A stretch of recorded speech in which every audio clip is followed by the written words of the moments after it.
Alright, I'm going to be showing you how to use Adaptive Subdivision in Blender. If you don't know what that is, it's that cool terrain-ness look you can get to your objects to make it a bit more realistic. You're going to need textures for it, but first thing you want to do is you're going to go to the top right here and then change your render engine to cycles. And then if you're not on Blender 5.0, there's going to be an option in between the render engine and device that's going to say supported. You're going to want to change that to experimental or you're not going to get the Adaptive Subdivision. I'm just going to add a plane, scale it up.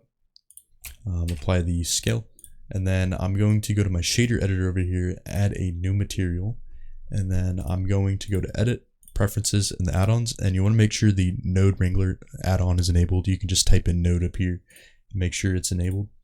And then I'm going to hit Control-Shift-T, and then you're going to need to get textures for this, so I'd recommend polyhaven.com or ambientcg.com. Those are two good places where you can get free textures from that are high quality.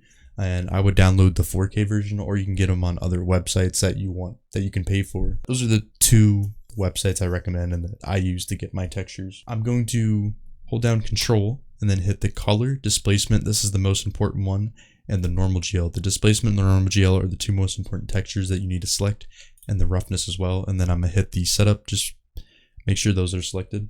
Then as you can see, my I have my texture here. I'm gonna select my plane. And then I'm going to go to the material output over here and then go to displacement, not displacement, settings, and then change it from bump only to displacement and bump.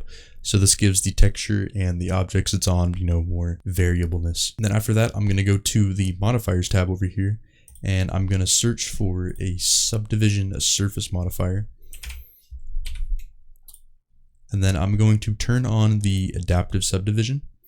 I'm gonna change mine to simple just for this tutorial, and then you can up the viewport levels, and then to change the scale of the subdivision you can go back to your shader over here, and the displacement node, that's what you're going to want to change. So I'm going to change the scale, and then as you can see, as I'm bumping it up, it's giving it more variableness in the terrain versus if I just had it on bump, for example. You can see the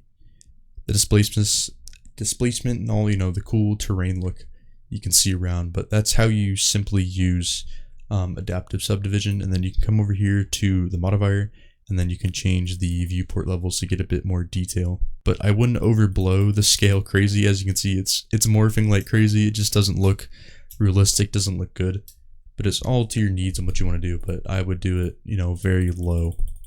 And then I'll show another example right now. So if I add a isosphere and then put the subdivisions up to 5, and then if I apply that same material, you can see that it's kind of got that variableness to it, and if I up the scale, it morphs it a bit, makes it pop out in some places, and it just looks more realistic and nice, as you can see. But yeah, that's how you add adaptive subdivision in Blender. Have a good one.